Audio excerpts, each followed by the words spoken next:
caso que eu considero relevante, um dos, é o caso do Almiro Baraúna, feito durante o Ano Geofísica Internacional de 1958, a bordo do Almirante Saldanha, navio oceanográfico da Marinha, com diversas testemunhas altamente capacitadas a bordo, além da tripulação do navio.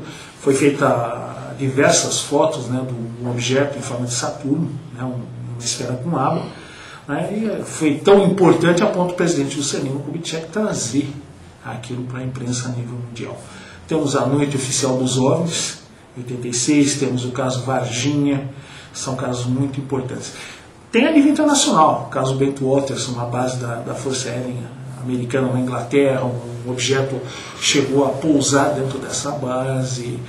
Nós temos outros casos que eu poderia colocar, são, por exemplo, do Thomas Mantell, um caso histórico, né, 48, que uns dizem que a nave foi atacada, eu não sei dizer isso porque não houve testemunha. Talvez possa ter ocorrido algum tipo de acidente. São alguns casos, a gente poderia falar de muitos aqui. Qual a sua opinião pessoal do caso Varginha, por exemplo? Eu considero um caso muito importante, só que ainda faltam muitos dados, né? Porque muitos ainda são militares, estão na ativa ainda. Quer dizer, nós temos brechas muito grandes entre as informações, né? Temos uma pessoa suspeita, que é o Badrão Palhares, que perdeu muito da credibilidade dele, né? Quer dizer, tem muita coisa ainda a ser dita. Eu acho que o caso Varginha, vamos dizer que ele ainda está a meio caminho de tudo que ele pode nos trazer em termos de ufologia. E a Noite Oficial dos OVNIs de 86, maio de 86, inclusive aquela declaração após todo o caso do Otávio Moreira Lima, brigadeiro na época, que apesar de não ter confirmado, deu um sorriso assim, algo evidente do que havia acontecido naquela noite, né? São os casos que eu considero assim. Existiam muitos outros, mas acho que seria cansativo se nós ficássemos falando apenas de alguns casos, né? Luiz Ricardo, por que você acha que em 86, por exemplo, na Noite Oficial dos OVNIs, o próprio ministro se propôs a comunicar e hoje em dia, no entanto, não existe a menor possibilidade desse tipo de coisa ocorrer? Realmente, foram épocas diferentes, né? 86, final do governo do João Batista Figueiredo, mudança política no país, uma série de fatores. Era necessário uma abertura do governo. Eu acho que chegou-se a dar alguma satisfação na área ufológica muito breve, mas depois foi realmente cortado. Certo. Luiz, agora você poderia me dizer um caso que você considera uma fajuto na ufologia?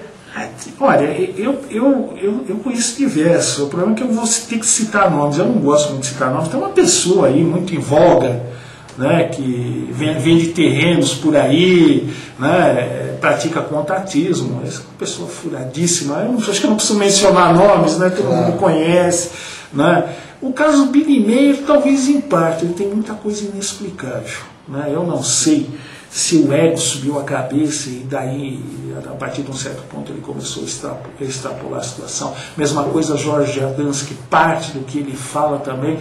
É muito difícil você achar uma fraude, alguma coisa. A própria filha do Jung, pouca gente sabe, ela privava da amizade do Jorge Adamski, ela presenciou coisas inexplicáveis com ele. Mas ela percebeu que ao longo do tempo o ego dele foi muito inflamado, porque pessoas corriam atrás dele para tentar contato e tudo. E ela realmente acabou se afastando porque ele começou a desviar daquele contato inicial que ele teve e trazer algo para a humanidade. Então não sei se seria tudo.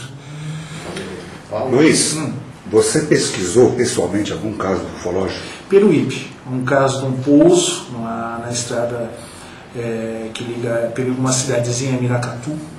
Um senhor já falecido já há um tempo, ele vinha na sua charrete, ele tinha saído, ele tinha uma plantação de bananal, né? E ele foi até um bar, ele bebia alguma coisinha, mas nunca a ponto de ficar bêbado. A religião dele não permitia. Então ele bebia alguma coisinha, voltava para casa na charretinha dele, jantava, ia dormir, levantava muito cedo. E ele viu o que ele falou que era uma coisa do diabo. Ele viu que ele descreveu com um prato de sopa invertido, um disco com cúpula, pousar a curta distância, o animal ficou paralisado. Ele também desceram homens louros muito altos, pálidos, ele falou que pareciam pessoas doentes, chegarem muito perto da charrete onde ele estava, e eles deveriam ser muito altos, porque ele sentado em cima da charrete disse que o ser olhou face a face com ele. Então deveriam ser seres com mais de 2 metros de altura. Eles examinaram o cavalo, o charrete, chegaram a tocar nele. Ele ficou o tempo todo imóvel, não conseguia sair da posição, por mais que ele tentasse, ele estava apavorado. Aí os seres voltaram àquele objeto, o objeto decolou. Depois de um tempo, o cavalo voltou normal, voltou a toda a velocidade que o cavalo permitia, na charrete. Ele chegou em casa, abriu a porta, falou para a esposa que tinha visto algo do diabo e caiu, desfaleceu, né? Foi o caso que ele me contou ali, que eu achei bem curioso, que algumas pessoas descrevem esse tipo de entidade como padroeira da cidade de Piruíbe. Eu acho isso bem curioso. Entendi. E que ano que foi isso? Foi em 1971. 71? 71.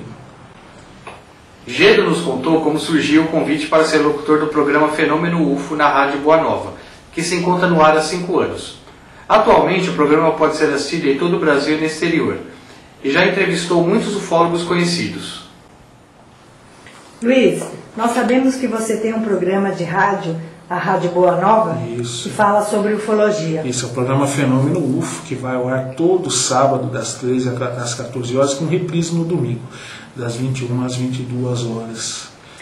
Então eu fiquei curiosa, eu gostaria de saber quem teve a ideia de fazer. Na realidade foi uma coisa muito curiosa. Eu, depois de muito tempo, eu estava com meu pai muito doente, eu fiquei 8 anos sem tirar férias nem nada, eu tirei um mês de férias.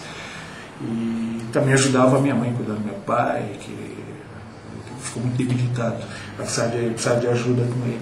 E eu nunca tinha conseguido ouvir a Rádio Boa Nova. E aquele dia eu consegui sintonizar a rádio. E eu vi uma senhora participando de um programa que hoje é meu chefe, lá na rádio ele tem um programa de segunda-feira. E ela estava falando algumas coisas de ufologia que não eram corretas. E eu fiquei meio assim e tal, aí passei a semana e falei, segunda-feira se eu conseguir, porque era um programa muito concorrido, eu falei, vou tentar ligar e vou dizer não aquilo as declarações que ela fez não eram de todos corretas. Curiosamente eu consegui ligar. Aí nós conversamos no programa tudo, ele perguntou, ele falou, você conhece alguma coisa do assunto, né? Ele falou, eu percebi. E ele falou, depois do programa ele pediu para que eu ligasse para a rádio. Eu liguei para a rádio, nós conversamos novamente, ele pediu que eu participasse periodicamente do programa. Ele gostou, e eu participava por telefone.